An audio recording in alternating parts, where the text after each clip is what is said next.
अस्सलाम वालेकुम नाज़रीन। आजकल हर जगह पर एक ही मौजू है और वो मौजू है ख़ित्ते की तशवीशनाक सूरत हाल, इसराइल और अमरीका की ईरान पर जहरियत, ईरान की तरफ से जवाब। पार्लियामान में मुसलसल इस मामले पर गाहे बगाहे बहस हो रही है। आज भी ये मामला जो है वो अपोजिशन ने उठाया है और ये कहा है कि ये इंतहाई अहम नौयत का मामला था। इस मामले पर जिस तरह से हुकूमत को अपोजिशन को एतमाद में लेना चाहिए था, अवाम को एतमाद में लेना चाहिए था, वो नहीं हो सका। लेकिन हुकूमत की तरफ से ये मौक़िफ़ इख्तियार किया जा रहा है कि हमने इन कैमरा सेशन बुलाया था और इस वजह से बुलाया था कि अपोजिशन क़यादत वहाँ पर आए, अपनी तजावीज़ दे। अगर इन कैमरा इजलास बुलाना है या दीगर इकदाम करने हैं तो वो तजावीज़ की सूरत में सामने आते, उसके बाद हुकूमत इकदाम उठाती और अगर हुकूमत अपोजिशन की इन तजावीज़ पर अमल न करती तो फिर अपोजिशन का गिला बनता था। लेकिन फ़िल वक्त जो कुछ अपोजिशन कर रही है ये गोंगलुओं से मिट्टी झाड़ने के मुतरादिफ है। लेकिन इसके साथ साथ अपोजिशन लीडर महमूद खान अचकज़ई ने एक ख़तरनाक बात कही है। उन्होंने ये कहा है कि इसराइल जो है वो रुकेगा नहीं, वो मक्का और मदीना पर भी कब्ज़ा करना चाहता है और एक अरसे से उसकी ये प्लानिंग है और तमाम ममालिक पर, खुसूसन इस्लामी ममालिक पर जिस तरह से उसने हमले किए हैं, जिस तरह से कमज़ोर किया है, उसके बाद अब ये बात बिल्कुल वाज़ेह हो चुकी है। हमारे साथ इस सूरत हाल पर बात करने के लिए आज मौजूद हैं सीनियर सहाफ़ी, किसी तारुफ़ के मोहताज नहीं हैं, अली शेर साहब, जो न सिर्फ पाकिस्तान के अंदर मज़हबी अमूर पर गहरी जो है वो दस्तरस रखते हैं, गहरी नज़र रखते हैं, बल्कि बैनुल-अक़वामी अमूर पर भी अपना एक मौक़िफ़ है। सर बहुत शुक्रिया आपका। आप क्या कहेंगे जो सूरत हाल बनी हुई है इस वक्त? एक तरफ तो हम ये देख रहे हैं कि तमाम इस्लामी ममालिक किसी न किसी अंदाज़ में उलझनों को शिकार हैं। एक किस्म कहीं दहशतगर्दी है, कहीं इंतहा पसंदी है, कहीं आपस में लड़ाइयाँ हैं और दूसरी तरफ बैरूनी जहरियत जो है वो मुसलसल मुसलमान मुल्कों पर बढ़ती जा रही है। क्या समझते हैं इस जंग का नतीजा क्या निकलेगा? और क्या वाक़ई आप समझ रहे हैं कि इसराइल जो है वो पेशकदमी कर चुका है ग्रेटर इसराइल की? देखें, माकर हुआ माकर अल्लाह वल्लाहु खैरुल माकिरीन। ये तो हमेशा से वो तो अपनी चालें चलते हैं, लेकिन अल्लाह की चाल ही हमेशा तदबीर कामयाब होती है। ख्वाब देखने में क्या हर्ज है? ग्रेटर इसराइल का नक्शा पाकिस्तान के बारे में उन्होंने नक्शे बनाए कि सन 2015 में ख़त्म हो जाएगा, 2011 में ख़त्म हो जाएगा, हो गया ख़त्म। तो अल्लाह की तरफ से पाकिस्तान को ही लगाएँ। अब एक राय पाई जाती थी ना कि पाकिस्तान का बनना जो है वो दुरुस्त नहीं। मुसलमान तकसीम हो गए, बांग्लादेश में, पाकिस्तान में, इंडिया में इतनी बड़ी आबादी थी, क्यों तकसीम हुई? तकसीम होने का नुकसान हुआ। ज़ाहरी तौर पे अगर सामने के फिगर्स में हम बातें देखेंगे तो लगेगा हवा की बात भी ऐसी ही है, तकसीम तो हुए, उस फिगर से तो कोई इनकार नहीं कर सकता। लेकिन माकर हुआ माकर अल्लाह, कि अल्लाह पाक ने उस छोटे से उस पाकिस्तान से इतना बड़ा काम ले लिया कि आज वो मुस्लिम उम्मा जो है, मुस्लिम दुनिया जो है, उसको वो डिफेंस शील्ड फराहम कर रहा है। आज इजराइल के, ग्रेटर इसराइल के रास्ते में अगर कोई सबसे बड़ी रुकावट है, मैं कहूँगा ईरान से भी बड़ी रुकावट, तो वो पाकिस्तान है। उसकी वजह ये है कि अफगानिस्तान के पास तो एटमी हथियार नहीं थे। अफगानिस्तान ने रूस को शिकस्त दी, उससे माजी में बरतानिया को शिकस्त दी, उसके बाद अमेरिका को शिकस्त दी। उनके पास तो कोई एटमी हथियार नहीं थे, लेकिन वो पाकिस्तान था जो उसकी बैक पे खड़ा था और उस सारी फाइट को, पाकिस्तान अपनी फाइट को वहाँ लड़ रहा था, लड़ने की मुनासिब जगह भी वही थी। इसी तरह अब की सूरत हाल में भी पाकिस्तान की जो अहमियत है वो कहीं ज़्यादा है। सब देखें, एक सादा सी बात है, हमें बहुत जज्बाती नहीं, बड़े ही सोच समझ के कदम उठाने चाहिए। लेकिन वो बात, वो मुझे उस वाली बात आती है, वो आपको याद होगा कि एक बार हम इकट्ठे ही थे, वो जब पीपल्स पार्टी की हुकूमत बन रही थी तो असद यार वली ने कहा था कि मैं तो पठान आदमी हूँ, मैं समझता हूँ कि मसलत और बेगैरती में बाल बराबर फ़र्क होता है। तो इस बाल बराबर फ़र्क का भी हमें फ़र्क रखना होगा। ऐसा ना हो कि हम मसलत और एहतियात और ये करते करते हम बेगैरती में फाल कर जाएँ, वो भी नहीं होना चाहिए। तो उस सारी सिचुएशन में मैं नहीं समझता कि, मेरा दाती ख्याल है कि जो दुरुस्त बात थी ना, जो जाल जिस तरह से था वो सयाद अपने जाल में खुद आ चुका है और अब वो भागना चाहता है। अब कल ही को देख लेना, उसने कहा बस मैंने ये भी कर दिया, मैंने वो भी कर दिया, उनका मिसाइल प्रोग्राम तबाह कर दिया, मैंने ये कर दिया, मैंने उनकी क़यादत शहीद कर दी, मैं फलाना कर दिया, ये कर दिया, अब ये जंग जो है ना बस मैं जीत गया हूँ, ये हूँ वो हूँ। भाई तुम अकेले ही जीत गए हो। तो ईरान का जवाब क्या आया? उन्होंने कहा किधर जा रहे हो? और भाई ये जंग शुरू हुई है ये जंग जो है ये हम ख़त्म करेंगे, आप नहीं, शुरू आपने की है। और हम आपको कहते थे कि शुरू तुम करोगे, ख़त्म हम करेंगे। अब दुनिया भर से जो चीज़ें आ रही हैं उसमें तो अब जो इसराइल के वज़ीर-ए-आज़म के घर पे जो खैबर मिसाइल मारा गया और उसका भाई जो मारा गया उसमें, ठीक है, तो वो कहीं और ना होता तो वो नेतन्याहू भी तो हो सकता था ना। कोई बात नहीं, अगली बारी सही। बिल्कुल, तो टारगेट तो है खैर, पहले भी तो टारगेट हुआ। तो उस सिचुएशन में जो हकीकत है ना वो ये है कि अफ़गानिस्तान में जब B-51 आए थे ना, तो उस वक्त हमारे सीनियर नजम सेठी साहब के साथ हम काम किया करते थे और वो हमें बैठा के ना ऐसे कहते होते थे, अमेरिका की टेक्नोलॉजी ये कर देगी, वो कर देगी, वो कर देगी, वो 500-400-600 बंदूक उड़ा देगी, B-52 ये इस तरह का डेज़ी कटर मारेगा। हम उनको कहते थे हमें ये नहीं पता, हमें ये पता है कि अल्लाह के दीन की ये सुन्नत है कि ये दिन है जो हम बदलते रहते हैं, नीचे वालों को ऊपर, ऊपर वालों को नीचे लाते रहते हैं, ये हमारी सुन्नत है जो कभी नहीं बदलती। उन्होंने कहा 2, 4, 5 साल गुजरने दें, फिर हम आपको पूछेंगे। और फिर वही शुगल होता था हमारा सिटी साहब के साथ। वो जब ट्रक ड्राइवर बन के मुल्ला मंसूर उनसे $10 लाख ले गया कि मैं उनसे मुज़ाकरात कर रहा हूँ, तो हम कहते थे कि कहाँ है आपकी टेक्नोलॉजी। तो भाईजान इस मामले में मेरी सोची समझी राय है कि ये जंग जैसे प्रोलॉन्ग हो रही है, जैसे हो रही है, शुरू हुई थी तो हमने उस वक्त भी कहा था कि भाई ये जैसे प्रोलॉन्ग होगी तो जिस तरह अफगान तालिबान को इधर उधर से वसाइल मैसर आना शुरू हो गया है और जिन जिन के पेट में तकलीफें थी अमेरिका की, उन्होंने कहा आहा जी अब काबू आया, तो फिर उसके बाद उस भैंसे को जकड़ लिया गया था और फिर उसके बाद वो टुकड़े होकर निकला है ना, जिस तरह भागा है वो फिर सबको वो पता बात है। आपकी बिल्कुल ठीक अब है। की जो सिचुएशन है, अब की सिचुएशन में चीन और रशिया ये दोनों ईरान को टेक्निकल जासूसी सैटेलाइट सिग्नल्स की सपोर्ट जो है वो दे रहे हैं। रूस पहले उसको SU-400 दे चुका है। बहुत से सवालात हैं कि जी वो कितना कामयाब रहा है। अगरचे वो अमेरिका और इसराइल की टेक्नोलॉजी के मुकाबले में कोई बहुत ज़्यादा कामयाब नहीं रहा, लेकिन ईरान या हमास का उन सुपर ताकतों के मुकाबले में इस तरह से उनको खड़ा हो जाना, ये भी कोई मजाक तो नहीं है ना।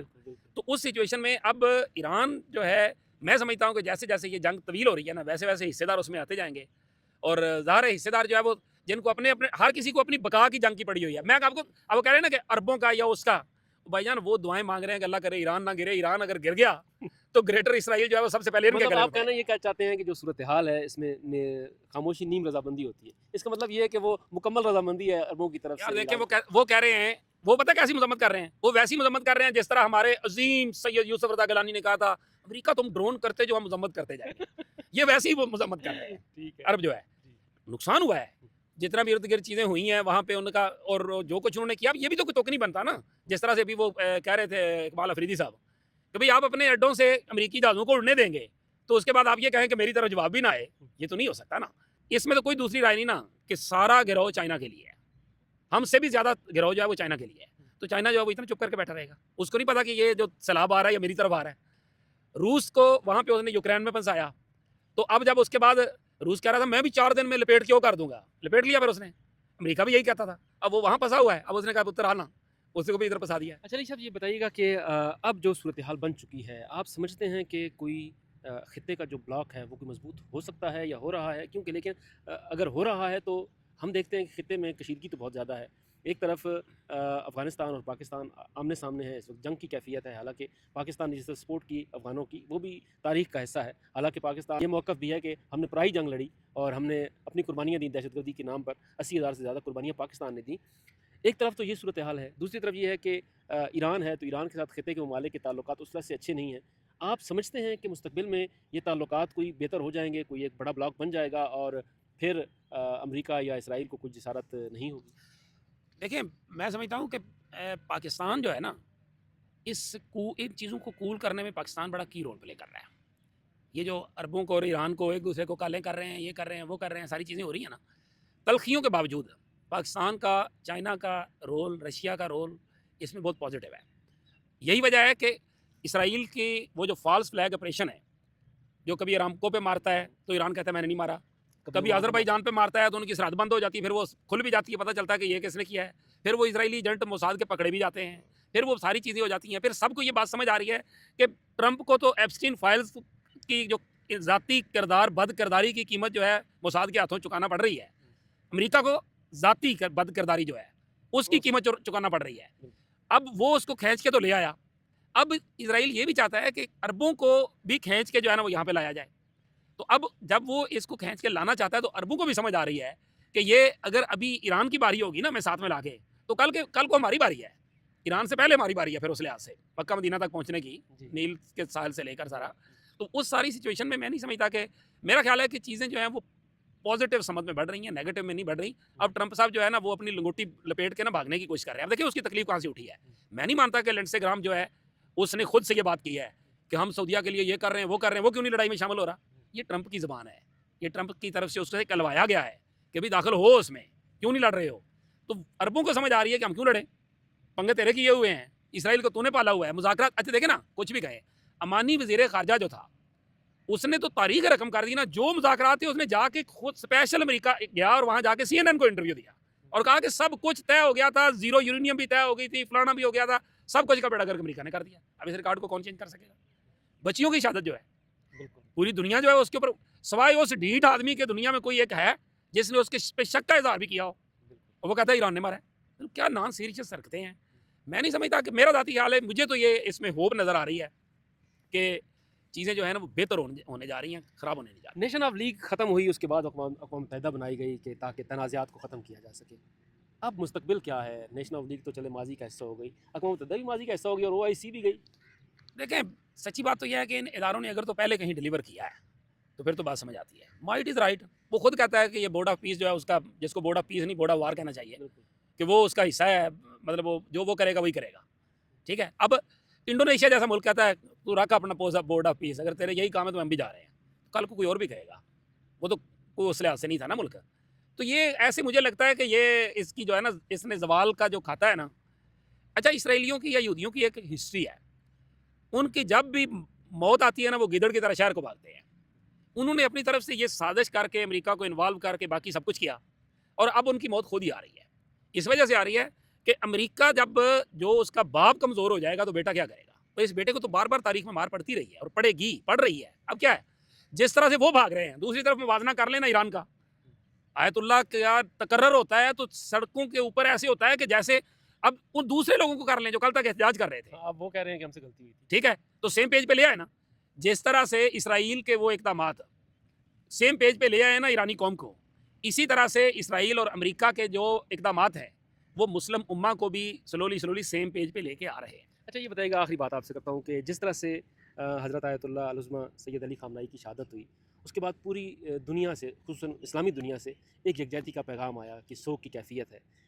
मज़हबी तौर पर मुसलमान यकजा हो गए। हम पाकिस्तान में भी देख रहे हैं कि मुख्तलिफ़ मसालिक जो हैं उनकी तरफ से जिस तरह से पैगाम आए, ताज़ियत आई, यकजा हो गए। आप समझते हैं कि सिर्फ़ मज़हबी तौर पर इत्तेहाद काफ़ी नहीं है, अब सियासी तौर पर भी इत्तेहाद की तरफ बढ़ सकते हैं ये इस्लामी ममालिक, और ख़ुसूसन पाकिस्तान के अंदर आप समझ रहे हैं कि कोई सियासी ऐसा फ़िज़ा बनेगी हम आहंगी की? देखिए, फ़िज़ा तो बन चुकी है ना। अब देखें, बड़ा सादा सा फ़िक्रा कहा जाता है बाज़ का, जब वो अगर मगर टगर करके बात की जाती है तो उनको जवाब, मैंने कई टीवी टॉक शोज़ पे उलमा की गुफ्तगू सुनी है, तो वो उनको एक ही सवाल किया जाता है कि अच्छा फिर ठीक है, ईरान की मैत्री कर सकते, फिर इसराइल और अमेरिका की कर दे। अब बताएं किसके बाप में ज़रूरत है कि वो ये कर दे। तो हकीकत ये है कि मुसलमान ममालिक जो हैं उनके पास या उनकी हुकूमतों के पास या लोगों के पास और कोई चारा रहा ही नहीं है। सब कुछ शीशे की तरह यहाँ नज़र आ रहा है। तो उस सारी सिचुएशन में मैं नहीं समझता कि पाकिस्तान के अंदर तो देखें, शिया सुन्नी जो मामला था भी, ऐसा नहीं था कि नहीं था। वो जितना भी था, एक तो अगर वो 10% था तो उस पर 30 का पेट्रोल जो है वो तीसरा डाल के, तो बाकी हम खुद कफील हैं, बाकी हम खुद कर लेंगे, वो कर लेते थे। दूसरा मामला ये था ने ग्रेटर इसराइल के, अच्छा फिर मज़े की बात है, सब काम को आसान करने में इसराइल और अमेरिका ने बड़ा किरदार अदा किया है। उनका शुक्रिया है, शुक्रिया नेतन्याहू, कि उसने उम्मत मुसलमान के जो फसादात थे, जो इख्तलाफात थे, उन चीज़ों को कम करने में मदद की है और उनको एहसास दिलाया है कि तुम्हें वो मुसलमान की नज़र से देखता है, तुम शिया सुन्नी बाद में पहले मुसलमान हो, तो उससे भी जो है फ़र्क पड़ा है। आज आप देख लें, कौन ईरान के खिलाफ कोई आवाज़ दिखाएं पाकिस्तान में, है किसी की जरूरत? माजी में होती थी ना, अब वो भी मिट गई ना। तो वही सिचुएशन है, अब ये चीज़ें आगे बढ़कर आगे चीज़ें बेटर होती चली जाएंगी। बहुत शुक्रिया अली शेर, हमारे साथ मौजूद थे, और जिस तरह से वो ये कह रहे थे कि फ़िज़ा जो है वो बन चुकी है। अब जो सियासी ज़ुआमा हैं उन्हें भी हिम्मत दिखानी चाहिए कि अगर सियासी मज़हबी तौर पर लोग इकट्ठे हो सकते हैं, मुआशरती तौर पर, समाजी तौर पर लोग इकट्ठे हैं और लोग समझ रहे हैं कि इस वक्त पूरा आलम इस्लाम जो है वो स्टेक पर है, और जिस तरह से अब अज़ाइम खुलकर सामने आ गए हैं। एक तरफ ये कहा जाता है कि हम ग्रेटर इसराइल को बनाएंगे और मुक़द्दस मकामात पर भी कब्ज़ा करेंगे, और दूसरी तरफ ये कहा जाता है ख़ुद अमरीकी वज़ीर ख़ारजा की तरफ से कि हमारा असल टारगेट 12वें इमाम है, और उनके बारे में उन्होंने वाज़ेह अल्फाज में जो अल्फाज कहे हैं वो अब रिकॉर्ड का हिस्सा हैं। तो इमाम खुमैनी ने एक बार ये कहा था कि हम आपस में इस बात पर झगड़ते हैं कि हाथ बांध कर नमाज़ पढ़े या हाथ खोल कर नमाज़ पढ़े, जबकि दुश्मन इस ताड़ में है कि किस तरह से इन हाथों को काटा जाए। तो अब अगर ये हाथ मजबूत होंगे तो न सिर्फ पाकिस्तान या ईरान या सऊदी अरब मजबूत होगा, बल्कि आलम में इस्लाम मजबूत होगा, और इसी इत्तेहाद के साथ ही इन चैलेंजेस का मुकाबला किया छोटा सा जाते जी जी।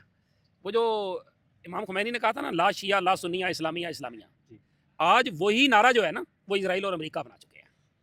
उनके नज़दीक शिया सुन्नी कोई चीज़ नहीं है, उनके नज़दीक इस्लाम मुसलमान होना ही सब कुछ है। मुसलमान होना ही तो वो वाला नारा और इस नारे को आज जोड़ें, दोनों एक जगह पे है। उस वक्त उन्होंने भी ठीक कहा था और आज ये भी ठीक कह रहा है। अगर अभी भी हमारी आंखें नहीं खुलती ना तो फिर बारी बारी से सर कटवाने वाली बात है, लेकिन नहीं कटेगा अब इंशाल्लाह। बस अली शेर साहब ने बात ख़त्म कर दी है, मैं यहीं पे इजाज़त चाहूँगा। अगर आपको हमारा ये प्रोग्राम पसंद आए तो कमेंट्स में अपनी राय का इज़हार ज़रूर कीजिएगा। बहुत शुक्रिया।